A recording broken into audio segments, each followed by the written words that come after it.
مشاهدي الكرام، أهلا وسهلا بكم. سنشاهد في هذا الفيديو الأهمية الاقتصادية لمشروع الغاز النيجيري المغربي،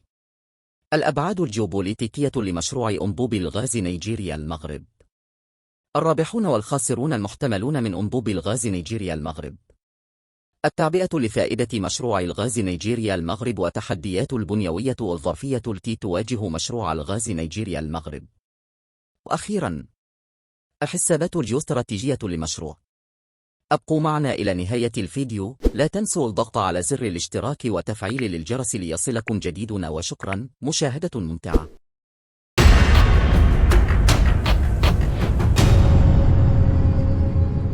أنبوب الغاز نيجيريا المغرب، رهاناته وتحدياته. بعد 7 سنوات من الإعلان عن مشروع الغاز نيجيريا المغرب، استطاع البلدان المعنيان بالمشروع كسب العديد من النقاط الإيجابية لفائدته، لا سيما إقناع العديد من البلدان بواقعيته وفائدته الاقتصادية واستعدادها للمساهمة في تمويل هذا المشروع. لقد فرضت التوجهات السياسة الخارجية المغربية تجاه أفريقيا والاستراتيجية التنموية المتبناة من قبل السلطات المغربية على المستوى الداخلي التركيز على شراكات متعددة الأقطاب تأخذ بعين الاعتبار الربح والمصالح الاقتصادية، ولا تغفل تعزيز الموارد السياسية والجيوبوليتيكية على المستوى الإقليمي.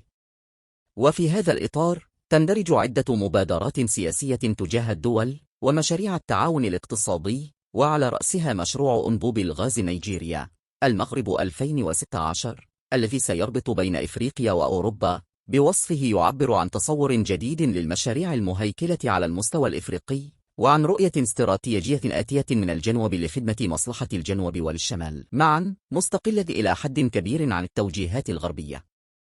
وبقدر ما يكتسي هذا المشروع من أهمية اقتصادية وجيوستراتيجية متعددة الأبعاد والأطراف، فإنه في الوقت نفسه يطرح تحديات كبرى تسائل إمكانية نجاح تنفيذه واستمراره. أولاً، الأهمية الاقتصادية لمشروع الغاز النيجيري المغربي.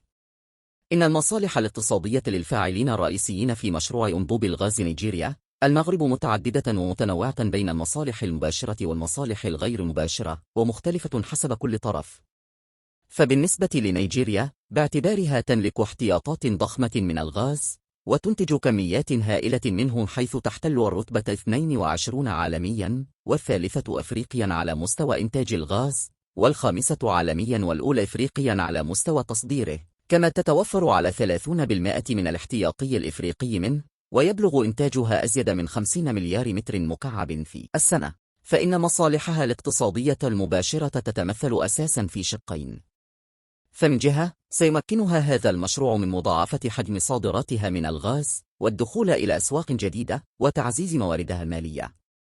ومن جهة ثانية ستستفيد من تقليل احتراق وضياع الغاز المشترك مع البترول، إذ من المعلوم أنه عندما يكون في حقل واحد غاز مختلط مع البترول، فإن إنتاج البترول يعني استخراج الغاز في نفس الوقت، وعندما لا تكون هناك سوق اقتصادية لبيع هذا الأخير فإنه يتم حرقه، وهو ما يعني ضياعا طاقيا وخسارة اقتصادية وتسببا في التلوث المحلي والتغير المناخي. إن مضاعفة تصدير الغاز ستمكن نيجيريا من زيادة مداخيل خزينتها على نحو يؤدي إلى زيادة في نسبة نموها السنوي الذي تراجع منذ سنة 2016، بعد أن حققت نسبة نمو تبلغ 6.8% بين سنة 2005 و2013، لا سيما أن الموارد الطاقية والبترولية تعد أهم مصدر لعائدات هذه للدولة، بحيث تبلغ حوالي 70% من الناتج الداخلي الإجمالي. أما بالنسبة للمغرب، فإنه يروم من وراء هذا المشروع أساساً الحصول على الغاز النيجيري وضمان مصدر تمويل أفريقي مشترك ومتعدد الأطراف، غير مرهون بسياقات العلاقات الثنائية وتقلباتها المستقبلية المحتملة، باعتبار الأنبوب الغازي سيربط بين إفريقيا وأوروبا، وقد يعرف مشاركة دول أخرى فيه للتصدير، مما يجعل التنصل من المسؤولية وفك التعاقد أمراً صعباً ومكلفاً، ولا سيما للأطراف المصدرة. ينضاف إلى ذلك التزود بالغاز بتكلفة منخفضة وبتعقيدات قليلة.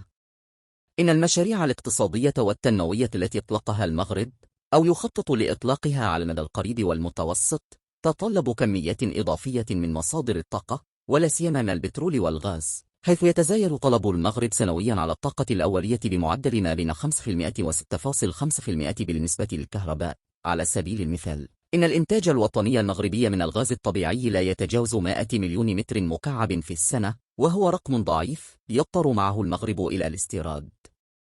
وقد بلغت كمية مشترياته منه حوالي 300 مليون متر مكعب سنة 2019، وحوالي 388.6 مليون متر مكعب سنة 2018. وتؤكد تقديرات الخبراء أن معدل طلب المستهلك النهائي من الغاز المغرب يقدر بحوالي 1.11 مليار متر مكعب في أفق سنة 2025، و1.7 مليار متر مكعب في أفق عام 2030، و3 مليارات متر مكعب بحلول 2040 ستستعمل أساساً لإنتاج الكهرباء. ومن هذه الزاوية، فإن هذا المشروع يخدم التوجهات الاستراتيجية للسلطات السياسية المغربية في مجال الطاقة القائمة على نوع من الانتقال الطاقي. فبعد توقيعه على اتفاق باريس، يسعى المغرب إلى إنتاج حوالي 152 من طاقته الكهربائية من مصادر متجددة وبديلة في أفق سنة 2030. وفي هذا الإطار، قام ببناء محطتين لإنتاج الكهرباء تقدر طاقة كل منهما ب1200 ميغاوات في الجرف الأصفر جنوب مدينة الدار البيضاء، وظهر الدوم جنوب طنجة، ستعتمدان في الغالب على الغاز المستورد. إن الحصول على كميات وافرة من الغاز النيجيري يتيح للمغرب إمكانيات مهمة للانتقال من الاعتماد الكبير على البترول والفحم إلى الاعتماد على الغاز والطاقات البديلة. ومقابل الحاجة المتزايدة للمغرب إلى الغاز، فإن الملاحظ أن الغاز الطبيعي والسائل وغاز البترول وغيرها من الكربوهيدرات الغازية لدول غرب إفريقيا قليلة في السوق المغربية، إذ إن حجم الواردات المغربية من غاز البترول ومواد طاقية أخرى تستورد من نيجيريا لا يتجاوز 124 من حجم الواردات الإجمالي، وهو رقم ضئيل. ومن شأن إنشاء أنبوب الغاز المذكور الرفع من حجم المبادلات التجارية المغربية النيجيرية التي لا تتجاوز حاليا 1.7 مليار درهم. والسوق المغربية توفر فضاء مهما لنمو وتزايد الصادرات النيجيرية من المواد الطاقية، وعلى رأسها الغاز والبوتان والبروبان. كما يتيح الأنبوب للمغرب تعويض الغاز الجزائري الذي كان يحصل عليه كمقابل لمرور أنبوب الغاز الرابط بين الجزائر وإسبانيا على أراضيه، والذي توقف بانتهاء مدة العقد في 31 أكتوبر تشرين الأول 2021، وتخفيض تكلفة الغاز، لا سيما أن الغاز المستورد تكلفته مرتفعة. ومن زاوية أخرى، فإن المغرب من خلال هذا المشروع يبحث عن تدعيم مكانته ومساهمته في المشاريع الاقتصادية التكاملية في القارة الإفريقية، وتعزيز دوره في علاقات التعاون الاقتصادي جنوب، حيث إن مشروع الغاز يسهم في الاندماج الاقتصادي الجهوي على مستوى غرب إفريقيا وشمالها، علما بأن المغرب يعتبر هذا الاندماج ضمن أولوياته الاستراتيجية في القارة الإفريقية. وبالنسبة للدول الإفريقية التي سيمر عبر أراضيها أنبوب الغاز النيجيري المغربي، فإن الفائدة الاقتصادية المرجوة من ذلك تختلف بين تلك الدول التي تملك احتياطيا من الغاز، حيث سيتيح لها هذا المشروع تصدير غازها وبيعه للدول الإفريقية وأوروبا بتكلفة أقل، خاصة أنه تم اكتشاف حقل ضخم مشترك بين السنغال وموريتانيا في عرض الحدود بين البلدين، يقدر محتواه بأزيد من 450 مليار متر مكعب، والذي من المرتقب أن يبدأ الإنتاج فيه سنة 2023. وبين تلك الدول التي لا تملك موارد غازية، والتي سيمكنها هذا الأنبوب من سهولة الحصول على الغاز بتكلفة منخفضة، لا سيما أن جل هذه البلدان تعاني من نقص حاد في الكهرباء ومصادر الطاقة الأخرى، وهو ما يحد من فرص تنميتها الاقتصادية ويؤثر في مستوى عيش سكانها، إذ إن حوالي 200 مليون من سكان دول غرب إفريقيا محرومون من الكهرباء. ولذا فإن استيراد الغاز النيجيري سيمكنها من تحويله إلى كهرباء، وهو ما سيسهم في الرفع من إنتاجها الاقتصادي وتوسيع كهرباء المناطق وإصلاح القطاعات الاقتصادية والاجتماعية. ثانياً، الأبعاد الجيوبوليتيكية لمشروع أنبوب الغاز نيجيريا المغرب. إن الأنبوب الغازي نيجيريا المغرب مشروع طاقي برهانات متعددة وأبعاد جيوبوليتيكية، ذلك أن مروره بحوالي 16 دولة أفريقية قبل وصوله إلى أوروبا في مرحلته النهائية يعني إقامة ترابط اقتصادي بين هذه الدول الإفريقية وتعزيز فرص الاستثمار فيها وتعاونا بينها، ينعكس مباشرة على تنميتها الاقتصادية والاجتماعية واندماجها الاقتصادي. إن لمشروع الغاز نيجيريا المغرب انعكاسات صناعية وفلاحية، فالغاز يمكن من إنتاج الطاقة الكهربائية وصناعة الأسمدة، وهذه الأخيرة تعني تحسين الفلاحة والرفع من الإنتاج الزراعي وإشباع حاجيات المواطنين على هذا المستوى وتطوير القطاع الصناعي، وهي كلها فوائد تصب في تحقيق التنمية الاقتصادية وتعزيز الاستقرار الاجتماعي والسياسي في هذه البلدان، وضمان اندماج اقتصادي بين بلدان يبلغ ناتجها المحلي الإجمالي حوالي 670 تريليون دولار، وعدد سكانها زاد من 340 مليون سنة. إن هذا المشروع في شموليته سيمكن نيجيريا من تحقيق مزيد من الحضور في أسواق الغاز الإقليمية والدولية وتعزيز تنافسيتها في هذا المجال، سواء على المستوى الإفريقي أو على مستوى السوق الأوروبية، لا سيما أن نيجيريا تعرف جيدا فائدة مثل هذه المشاريع، بحيث أنها تصدر غازها عبر أنبوب غازي من سنوات إلى بنين وتوغو وغانا. وتمتد الأبعاد الجيوبوليتيكية لتهم دول للاتحاد الأوروبي، بحيث سيشكل أنبوب الغاز النيجيري المغربي مصدرا إضافيا للغاز الطبيعي، وسيحقق جزءا من أهدافها الاستراتيجية على مستوى الطاقة المتمثل في تنويع مصادر حصولها على الغاز. فالاتحاد الأوروبي يبحث منذ سنوات سبل تنويع مصادره لاستيراد الغاز خارج مزوده الرئيس روسيا، وقد بدأت تحقق ذلك من خلال أنبوب الغاز ذربيجان الذي يقطع بحر قزوين، والذي شرع استغلاله منذ مدة قصيرة. أن الاتحاد الأوروبي الذي يحصل على الغاز الطبيعي من الولايات المتحدة الأمريكية وقطر وروسيا، وأمام التحديات التي يطرحها الغاز الروسي في ظل الحرب الروسية الأوكرانية، قد يبحث بجد سبل تفعيل الأنبوب الغازي النيجيري المغربي وأخذه بديلا مهما ضمن استراتيجيته للطاقية. إضافة إلى ذلك، فإن هذا المشروع يخدم الاستراتيجية المغربية طويلة المدى تجاه إفريقيا التي تتبناها أعلى سلطة في البلد، وهي استراتيجية شمولية قائمة على بناء مستقبل تنموي مشترك بين دول غرب إفريقيا، وتعزيز التعاون جنوب في ظل شراكة رابح،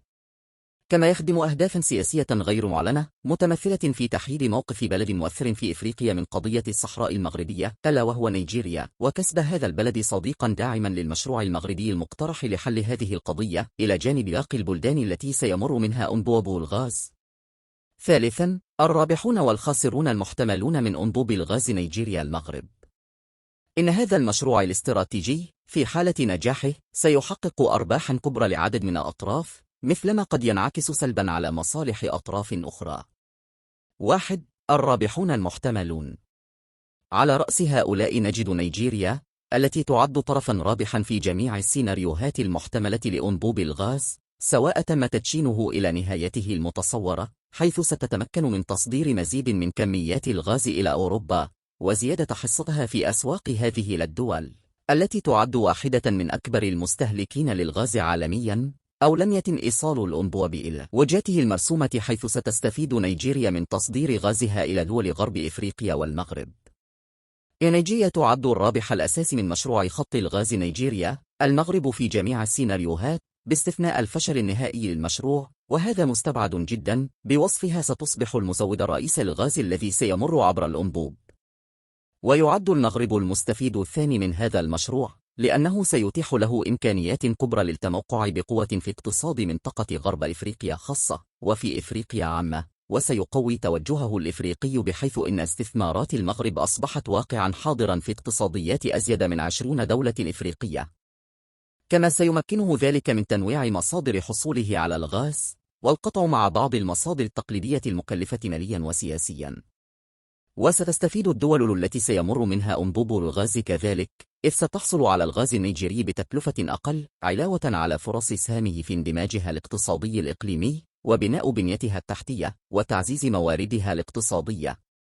وبما أن الدول الأوروبية من أكبر المستهلكين للغاز الطبيعي، وفي ظل ارتفاع تكلفة استخراج الغاز الخام وتحويله إلى الغاز السائل الذي تحصل عليه الدول الأوروبية من الولايات المتحدة الأمريكية خاصة، وفي ظل التحديات الكبرى التي تطرحها الحرب الروسية الأوكرانية على مستوى إمداد أوروبا بالغاز الروسي واتخاذ النفط والغاز ورقة سياسية وحربية، فإن الدول الأوروبية تعد من أطراف الرابحة من المشروع، إذ سينوع بدائل الاستيراد أمامها ويوسع خياراتها الاستراتيجية في مجال استيراد الغاز الطبيعي، ولا سيما للتخفيف من التبعية لروسيا.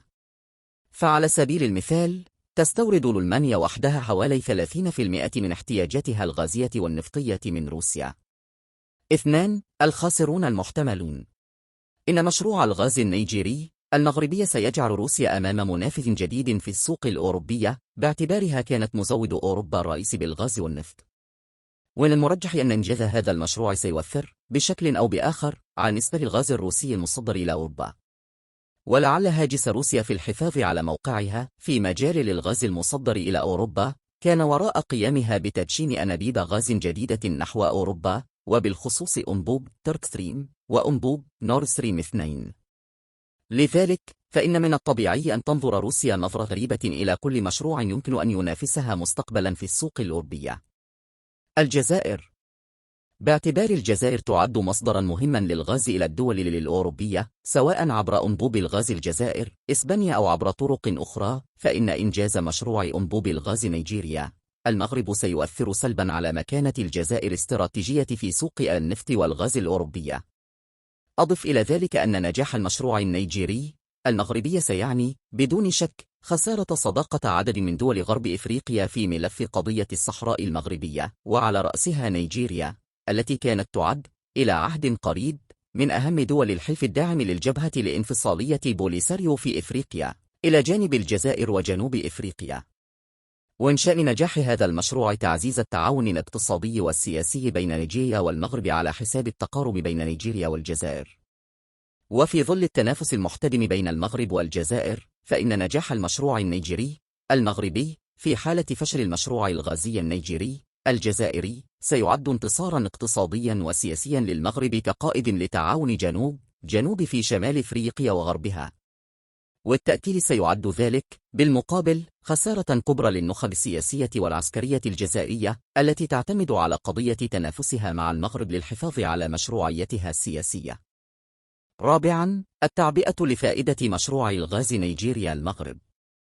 اعتباراً لضخامة مشروع أنبوب الغاز نيجيريا المغرب وللإمكانيات الاقتصادية والمالية والسياسية التي يتطلبها إنجازه، فإن التعبئة ومدى القدرة على إقناع أطراف فاعلة على المستوى الإفريقي والأوروبي وحتى العالمي به تبقى من أهم محددات تقدم هذا المشروع الغازي، إذ أنه مهما كانت الأفكار جيدة فإن واقعيتها وقابلية تنزيلها ترتبطان بالإمكانيات الاقتصادية والمالية وانخراط الأطراف المعنية والمستفيدة من المشروع. هذا مع العلم بأن مشاريع من هذا القبيل ليست بغريبة ولا جديدة على المنطقة، ففي سنة 2000 طرحت شركة أمريكية هي فان دايك يوجد مقرها بولاية تكساس فكرة إقامة مشروع لربط غرب إفريقيا بأوروبا، لكنها ظلت حبيسة التفكير.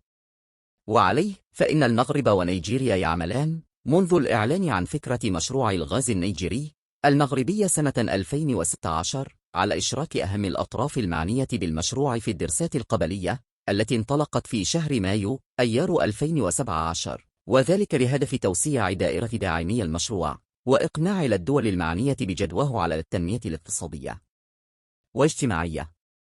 وفي هذا الإطار يأتي تدشين نيجيريا الخطوات الأولى للانضمام من خلال صندوقها السيادي ناسايا إلى مبادرة النمو الأخضر الإفريقية GGIF التي أطلقها البنك الدولي وصندوق الاستثمار المغربي خلال قمة المناخ كوبا 22 التي انعقدت بمراكش في نوفمبر تشرين الثاني 2016. توجيه الملك محمد السادس نصره الله وأيده طلبا إلى المؤسسات المالية العربية والإسلامية خلال اجتماعه السنوي بالرباط في شهر أبريل نيسان 2017 لحثها على المساهمة في تمويل هذا المشروع الرامي إلى تعزيز آفاق الشراكة والتعاون جنوب. فوز المغرب بمساندة 3 من بلدان الخليج العربي وهي السعودية والإمارات العربية المتحدة وقطر للمساهمة في تمويل هذا المشروع من خلال القروض واستثمارات صناديقها السيادية، وهو مكسب مهم لما لهذه الدول من إمكانيات مالية وعلاقات سياسية قوية وتقليدية مع الدولة المغربية. إقناع الدول التي سيمر منها أنبوب الغاز بالمساهمة في تمويل جزء من المشروع، وذلك من خلال توقيع مذكرة تفاهم بين شركة البترول الوطنية النيجيرية المحدودة أرينا BCL والمكتب الوطني الهيدروكربورات والمعادن المغربي ومفوضية المجموعة الاقتصادية لدول غرب إفريقيا ECOWAS، مضمونها تأكيد هذه الدول المساهمة في تنفيذ هذا المشروع والتزام الدول الموقعة بتوفير حوالي 3 مليارات متر مكعب من الغاز لدول غرب إفريقيا عبر المغرب ومن ثم إلى أوروبا. فهذا الاتفاق يعبر عن اقتناع الجانب الإفريقي من مشروع الغاز وبأهميته الاقتصادية. إن تعبئة مجموعة دول غرب إفريقيا للمساهمة في هذا المشروع يوسع دائرة المساندين له على المستوى الإقليمي ويحقق له مشروعية على المستويين الاقتصادي والتنموي. موافقة صندوق تابع للأوبك على تمويل المرحلة الثانية من الدراسات، ولا سيما الدراسات الهندسية التفصيلية. الدفاع عن مشروع الغاز في الملتقيات الاقتصادية والمالية الدولية. وفي هذا الإطار تأتي مشاركة المديرة العامة للمكتب الوطني للهيدروكربورات والمعادن المغربي السيدة أمينة بن خضرة في الدورة الاستثنائية 33 لمنتدى كرانس مونتانا إفريقيا بداية شهر يوليو تموز 2022. وشك في أن مثل هذه الملتقيات التي تعرف مشاركة المؤسسات الأوروبية والمنظمات الدولية والسلطات الرسمية وأوساط الأعمال عبر العالم تعد فرصة مهمة للبحث عن تمويلات وعقد شراكات لفائدة المشروع. توقيع مذكرة تفاهم بين 4 دول إفريقية في العاصمة الموريتانية نواكشوط بتاريخ 15 أكتوبر تشرين الأول 2022 الأولى بين المغرب ونيجيريا وموريتانيا، والثانية بين نيجيريا والمغرب والسنغال بشأن خط أنبوب الغاز نيجيوريا المغرب، بحيث وقعت المذكرة الأولى من طرف المكتب الوطني للهيدروكربورات والمعادن المغربي وشركة البترول الوطنية النيجيرية والشركة الموريتانية للمحروقات، والمذكرة الثانية من طرف شركة البترول الوطنية النيجيرية والمكتب الوطني للهيدروكربورات والمعادن المغربي والشركة القابضة للبترول في السنغال. إعلان رئيس ليبيريا جورج ويا ضيف شرف الدورة 14 لمنتدى ميدايس المنظم بطنجة في نوفمبر تشرين الثاني 2022 عن دعمه الكامل لمشروع أنبوب الغاز نيجيريا المغرب وعن استعداد بلاده للاستثمار في هذا المشروع الواسع. إن تعبئة الأطراف المعنية بالمشروع المستفيدة منه وتعبئة عدد من المؤسسات التمويلية الوطنية والدولية تسهم بشكل كبير ليس فقط في تأكيد الجدوى الاقتصادية للمشروع، وإنما كذلك في تأكيد واقعيته وقابليته للإنجاز في المدى المتوسط بعد 7 سنوات من الإعلان عن المشروع، على الرغم من أن دول الاتحاد الأوروبي لم تبدي اهتماما كبيرا بالمشروع ولم تسهم إلى حد الآن في تمويل دراسة الجدوى والدراسات الهندسية الخاصة به. إن الطرفين الرئيسيين في مشروع الغاز نيجيريا المغرب استمر في تعبئة قدراتهما السياسية وحافظ على وحدة خطابيهما بشأن المصلحة المشتركة لهما ولباقي دول غرب إفريقيا، بحيث لم تتأثر خلال 7 سنوات وأن يتراجع اقتناعهما بالمشروع وأهميته الاقتصادية، بل يعبر قادة ومسؤولو البلدين في كل مناسبة عن انخراطهم الفعلي المتزايد لتنزيل المشروع وعن إرادتهم بداية الأشغال، وخاصة تمديد أنبوب الغاز غرب إفريقيا الذي يصل بين نيجيريا وبنين وتوغو وغانا. إن استمرار الإرادة المشتركة للبلدين المعبر عنها من خلال عدد من اللقاءات والتصريحات وتوقيع مذكرات تفاهم من المؤشرات القوية على الانتقال من التصور إلى الإجراءات والتنفيذ. فشركة البترول الوطنية النيجيرية أعلنت في شهر يونيو حزيران من السنة الجارية عن عزمها بداية إنجاز للشطر الأول من المشروع الذي سيمكن نيجيريا في المستقبل القريب من تصدير غازها إلى الدول المجاورة لها كمرحلة أولية، والذي لن يكلف الكثير من الاستثمارات، وهو ما يعني أن التنفيذ المتدرج لأنبوب الغاز يمكن أن يشكل حلا للتغلب على إكراه الموارد المالية الضخمة التي يتطلبها المشروع، والتي تقدر بحوالي 25 مليار دولار. خامسا، تحديات بنيوية وعرفية تواجه مشروع الغاز نيجيريا المغرب. على الرغم من أن العديد من التقارير تشير إلى التكلفة المرتفعة لمشروع أنبوب الغاز نيجيريا المغرب وصعوبة الاعتماد على الإمكانيات المالية الذاتية للدول المعنية بهذا المشروع، فإنه يمكن القول في ظل التطورات التي يعرفها المشروع إن تمويله لم يعد مطروحا بحدة الآن، إذ إن تمويل مشروع من هذا الحجم أصبح شبه مؤكد بالنظر إلى فوائده الاقتصادية والمالية، سواء من قبل المقاولات والشركات المعنية بالاعتماد على رأس مالها الخاص أو بالاعتماد على القروض، أو من لدن المؤسسات البنكية الوطنية والإقليمية والعالمية، أو من طرف للدول الصديقة للبلدين. لذلك فإن التحديات التي تواجه مشروع الغاز نيجيريا المغرب لا ترتبط بالتمويل المالي بقدر ما ترتبط بتحديات أخرى أساسية يمكن التشجيع بينها على ما يأتي. أولاً، تحديات زمنية، مشكل تأخير التنفيذ وانعكاساته. إن طول المسار الجغرافي لأنبوب الغاز نيجيريا المغرب المتراوح ما بين 5600 و7000 كيلومتر وعبوره 13 دولة يطرح صعوبات متعلقة بتنفيذ المشروع في وقته المتوقع سلفا، إذ إن اختلاف مستويات الدول وتباين إمكانياتها الاقتصادية وبنيتها للتحتية وللتحديات الأمنية في بعض البلدان قد تكون مصدر تحديات تؤخر المشروع وتطيل من عمر الإنجاز والتنفيذ، وهو ما يؤثر على جهود التعبئة المالية والشراكات الخارجية. فإذا كانت حاجات أوروبا من الغاز تتعاظم في ظل تزايد ضغوطات روسيا ومساومتها للدول الأوروبية بعدما أظهرت الحرب الروسية الأوكرانية انتقال روسيا من التأكيد على الطابع الاقتصادي والتجاري للمعاملات الطاقية بين روسيا وأوروبا إلى المساومة للطاقية وضيف ورقة الغاز وللطاقة عموما في للصراع الحربي والسياسي، فإن الأمن الطاقي قد يدفع الدول الأوروبية إلى الانخراط الجدي في التمويل والتعبئة السياسية لفائدة المشروع، إلا أن أي تأخر في التنفيذ بوصفه يؤثر في توقعات سياسات الدول الأوروبية في مجال الطاقة وفي مسألة استشراف برامجها ومخططاتها الطاقية، ويزيد من التكلفة الاقتصادية والمالية والسياسية للانخراط في سيناريوهات بديلة سيؤثر سلبا في الدعم الأوروبي لهذا المشروع. ثانيا، ضعف البيئة الديمقراطية في الدول الإفريقية. إن الدول الحاضنة لمشروع أنبوب الغاز نيجيريا المغرب تتميز بضعف مؤشراتها الديمقراطية، إذ أن أغلب البلدان 13 تصنف ضمن الدول الغير الديمقراطية، وهو ما يطرح تحديات أمام مشروعية ومقبولية هذا المشروع سياسيا، كما يطرح تحديات نابعة من تعاقب الحكام الذي لا يكون دائما سلسا وسلميا، وقد يفرز نخبا غير متحمسة للمشروع بل معرقلة له ومتوصلة من التزاماتها بشأن هذا المشروع. إن التعددية الحزبية والعلاقة بين نتائج الانتخابات وتشكيل المؤسسات السياسية والتنوع على السلطة ومرونة التنافس السياسي ووجود سياسات عمومية مشتركة لدى أغلبية الفاعلين والمواطنين عوامل تشكل قاعدة صلبة للاستقرار السياسي للداخلي وتضفي مشروعية على مشاريع للتعاون وللشراكة الإقليمية والدولية بوصفها تقودها حكومات منتخبة ذات مشروعية سياسية،